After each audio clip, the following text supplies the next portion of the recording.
సిద్దిపేట జిల్లాలో చలిపులి పంజా విసురుతోంది. గతంలో ఎన్నడూ లేని విధంగా కనిష్ట ఉష్ణోగ్రతలు రికార్డు స్థాయిలో సింగిల్ డిజిట్ కు పడిపోయాయి. జిల్లాలో భారీగా శీతల గాలులు వీస్తుండటంతో కాలు బయట పెట్టాలంటేనే ప్రజలు గజగజ వణికిపోతున్నారు. దాంతో ఉదయం రాత్రి వేళల్లో ఇక రోడ్లన్నీ నిర్మానుష్యంగా మారుతున్నాయి. చలి తీవ్రత భారీగా పెరగటం వల్ల ప్రజలు జాగ్రత్తలు తీసుకోవాలని వైద్యులు నిపుణులు సూచిస్తున్నారు. ఇక చలిలో తిరగటం వల్ల పక్షపాతం, గుండె జబ్బులు ఎక్కువగా నమోదవుతున్నాయని డాక్టర్ ఫణీందర్ రెడ్డి తెలిపారు. చలిమంటలు వేసుకుని శీతల గాలుల నుండి కాస్త ఉపశమనం పొందాలంటున్న వైద్య నిపుణుడు డాక్టర్ ఫణీందర్ రెడ్డితో మా ప్రతినిధి స్వామి అందిస్తున్న ఫేస్ టు ఫేస్. గత నెల రోజుల నుంచి సిద్దిపేట జిల్లాలో చలి పులి ప్రజలను బాగా వణికిస్తుంది. ఈ చలి కారణంగా కూడా చాలా మందికి కొన్ని వ్యాధులు సోకే అవకాశాలు ఉన్నాయని చెప్పేసి కూడా డాక్టర్లు చెప్తా ఉన్నారు. ఈ చలి కారణంగా మనం ఎట్లాంటి జాగ్రత్తలు తీసుకోవాలి, ఈ చలి వాతావరణంతో మనకు ఎట్లాంటి డిసీజులు సోకే అవకాశాలు ఉన్నాయనే అంశాన్ని మనం ఒకసారి జనరల్ ఫిజిషియన్ ఫణీందర్ రెడ్డి గారు ఉన్నారు. సార్ చెప్పండి, ఈ నెల రోజుల నుంచి కూడా విపరీతమైన చలి వస్తూ ఉంది. అంటే ప్రజలకు మీరు ఏం చెప్పదలుచుకున్నారు? ఈ చలితో వచ్చే ఇబ్బందులు ఏంటి?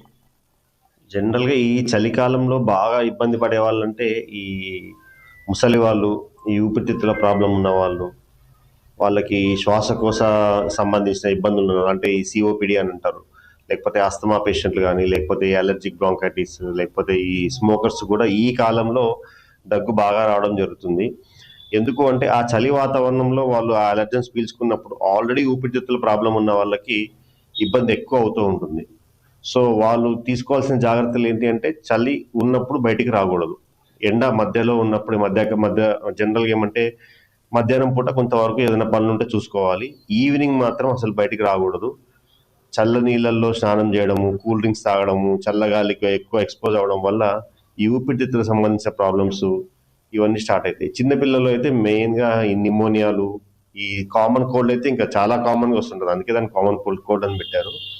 సో వాళ్ళు జాగ్రత్తలు పాటించాలి చలిగాలికి వెళ్లకుండా. సార్, ఈ మధ్యకాలంలో ఈ చలిగాలితోటి స్ట్రోక్స్ అంటే మూతి వంకర పోవడం లాంటివి కూడా కొన్ని డిసీజులు కనిపిస్తా ఉన్నాయి. ఈ చలితోటి అట్లాంటివి వచ్చే అవకాశాలు ఉంటాయా సార్? చలితోటి మన జనరల్గా ఈ కొంచెం డయాబెటిక్ పేషెంట్స్లో ఈ బెల్స్ పాలసీ అన్నది ఈ లక్షణాలు ఎక్కువ ఏర్పడుతుంది. అంటే వాళ్ళకి ఏంటంటే ముఖానికి ఏదైతే ఫేషియల్ నర్వ్ అనేది ఏదైతే సప్లై చేస్తుందో ఈ చలి కారణంగా అది ఒక చోట బ్లాక్ అయినట్టు అయ్యి దానికి సంబంధించిన ఈ కన్ను రెప్ప మూసుకోకపోవడము, మూతి వంకర పోవడము, పుక్కిట నీళ్ళు పట్టుకోకుండా చెళ్ళు కారినట్టు కారిపోవడము అవన్నీ జరుగుతూ ఉంటుంది.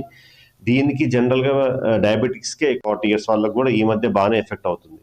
సో మెయిన్ ఏంటంటే చల్లగాలికి ఎక్కువ ఎక్స్పోజ్ అవ్వకూడదు. ఒకవేళ వెళ్ళినా కానీ చెవులు, మన ఇయర్స్ మూసుకొని వెళ్తే బెటర్గా ఉంటుంది.